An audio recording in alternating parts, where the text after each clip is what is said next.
Gun violence across the U.S. and the metro area at record levels, and a major influx of what's known as ghost guns is playing a bigger role every day. These guns are untraceable, manufactured and sold on the black market in a whole number of ways. Liz Birch digging deeper in the problem. I know, Liz, you spoke one-on-one with Oregon's Attorney General today. What does she want to see when it comes to ghost guns?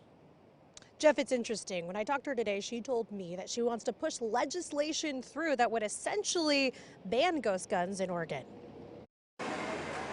As shootings and homicides continue to skyrocket in Portland, ghost guns, or guns without a serial number to trace them, are coming up time and time again.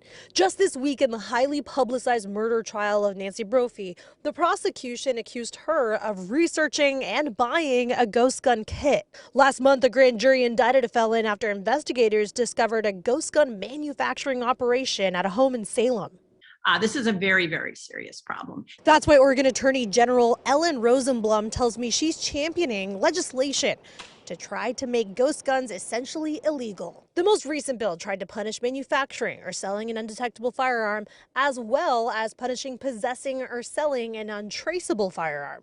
It would also require gun dealers to conduct criminal background checks before transferring unfinished frames or receivers.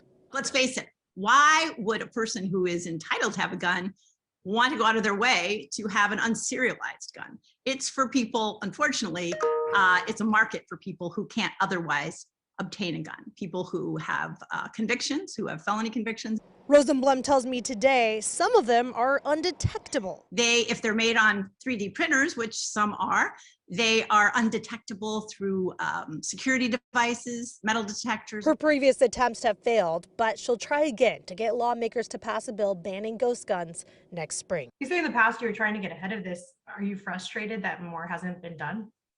Absolutely. And late response tonight from House Republican leader Vicky Breeze Iverson. She sent us a response to this proposed legislation that says in part, quote, current state leaders have led a soft on crime agenda that is having a dangerous impact on the lives of Oregonians. You can read her full response on KOIN.com. We also put what PPB had to say about ghost guns here there as well. Live in Portland tonight, Liz Birch, KOIN 6 News.